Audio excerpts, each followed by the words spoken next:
Hi, hello friends. Welcome to Ainmari channel. Eid Mubarak to all. Happy Bakrid. இன்றைக்கி நம்ம பார்க்க போகிறது என்ன பார்த்திங்கன்னா, மார்னிங் வந்து பார்த்திங்கன்னா டிஃபன் வந்து பணியார குருமா செஞ்சோம். தென் லஞ்சுக்கு வந்து ப்ரிப்ரேஷன் ஸ்டார்ட் பண்ணியாச்சு. அதுக்கு பார்த்திங்கன்னா ஒரு பெரிய டபராவில் வந்து வால்நல் சட்டியில் எண்ணெய் ஊற்றிட்டு ஸ்பைசஸ் பட்டை ஏலக்காய் லவங்கெல்லாம் போட்டுட்டு தென் வந்து வெங்காயம் வந்து 1.5 கிலோ அந்த மாதிரி, அதாவது வந்து 1 கிலோவுக்கு வந்து 1/2 கிலோ மாதிரி கணக்கு உங்களுக்கு. அது மாதிரி போட்டுட்டு வெங்காயம்லாம் உட்காந்து வதக்கிட்டு இருக்கோம் உங்களுக்கு.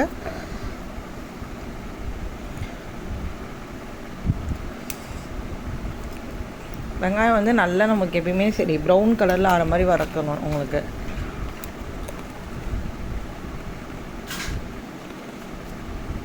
வெங்காயம் வதங்கினோடனே இஞ்சி பூண்டு மசாலா அதுக்கேற்ற மாதிரி உங்களுக்கு, இப்போ நாங்கள் 3 kg செஞ்சோம். ஸோ அதுக்கேற்ற மாதிரி அரைச்சி வச்சுருந்தோம், அதை அப்படியே போட்டுட்டோம். ஆக்சுவலாக நானும் எங்கள் சின்ன மாமியார் சேர்ந்து தான் செஞ்சோம் பிரியாணி. ஆல்ரெடி மெஷர்மெண்ட்லாம் எடுத்து வச்சுருவாங்க. அப்புறம் புதினா கொத்தமல்லி அதெல்லாம் எப்பயுமே 1 கிலோவுக்கு 1 கைப்பிடி கணக்கு உங்களுக்கு, அந்த மாதிரி போடணும்.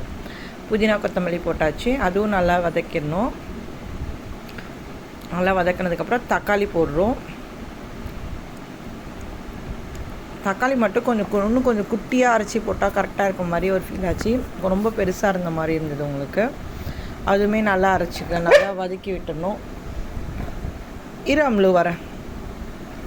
தென் வந்து பச்சை மிளகாய் வந்து போட்டுட்டு நல்லா அதுவும் வதக்கணும் உங்களுக்கு.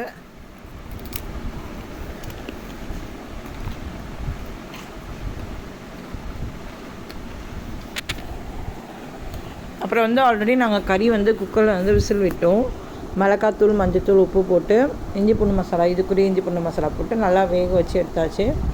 அதையும் வந்து இதில் போட்டுட்டு நல்லா ஒரு கொதிக்கிற மாதிரி பண்ணணும். நல்லா கிளறி விட்டுறணும்.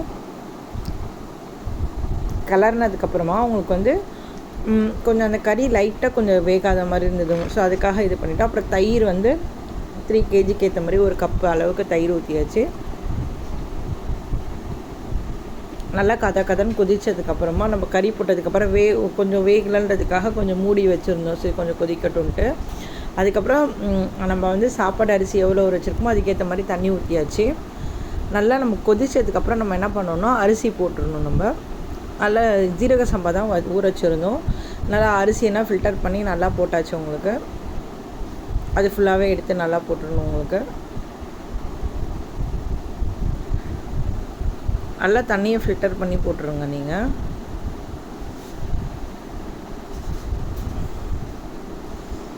ஆக்சுவலி தலையில் துண்டு போட்டு தான் போட்டிருந்தேன் நான். அந்த கேமராவில் வந்து பார்த்திங்கன்னா ஹேர் லைட்டாக தெரிகிற மாதிரி ஆகிடுச்சு. அப்புறம் நல்லா நம்ம கிளறி விட்டுறணும். நம்ம அதேமாதிரி இதுக்குரிய சால்ட் வந்து நம்ம போட்டு விட்டுறணும். நல்லா நம்ம ஆல்ரெடி வந்து கறிக்குமே நம்ம போட்டிருப்போம்.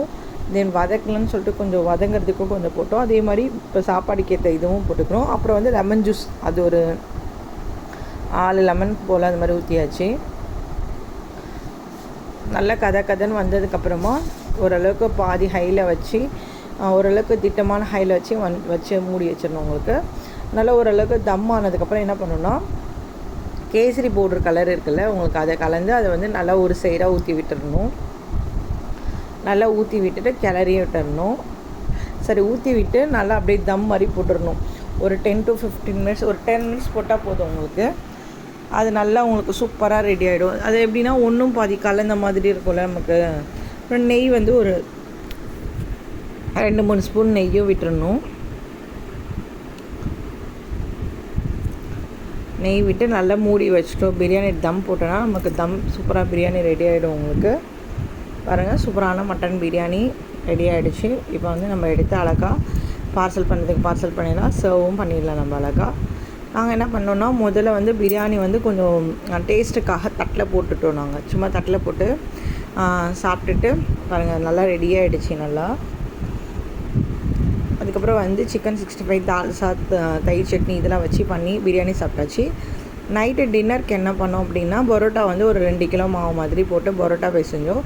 ஆல்ரெடி கொஞ்சம் பாதி பூ வந்து கொஞ்சம் அந்த பூ மாதிரி போட்டு வைப்பாங்கள்ல, அது வந்து கொஞ்சம் பண்ணியாச்சு ஆல்ரெடி. எங்கள் மாமியார் போட்டு வச்சுட்டாங்க. மீதி கொஞ்சம் இருந்தது வந்து நான் தான் பண்ணேன் அவங்களுக்கு. அது ஒன்று மட்டும் சரி பண்ணுறது மட்டும் வீடியோ எடுத்து போட்டுடலாம், வீடியோ எடுக்க சொல்லியிருந்தேன். எங்கள் சின்ன மாமியார் தான் வீடியோ எடுத்துகிட்டு இருந்தாங்க. ஆல்ரெடி ஒரு 2 முட்டை போட்டு நம்ம மைதா மாவு மைதா மாவு தான் உங்களுக்கு. நல்லா ஒரு மத்தியானமே நல்லா ஊற வச்சிட்டோம் அப்படின்னா நல்லா ஊறவும் அழகாக அடிக்கவும் கொஞ்சம் நல்லா வந்தது உங்களுக்கு. மாவும் நல்லா சாஃப்டாகவே இருந்தது உங்களுக்கு. அழகாக பிசைஞ்சு வச்சாச்சு.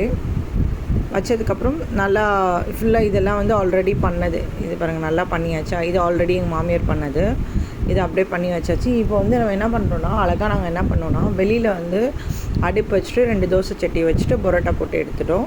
தேங்க்ஸ் ஃபார் பரோட்டா சுட ஆரம்பிச்சாச்சு உங்களுக்கு. அவ்வளோதான் எடுத்து நாங்கள் எல்லாமே பண்ணியாச்சு. தேங்க்ஸ் ஃபார் வாட்சிங்.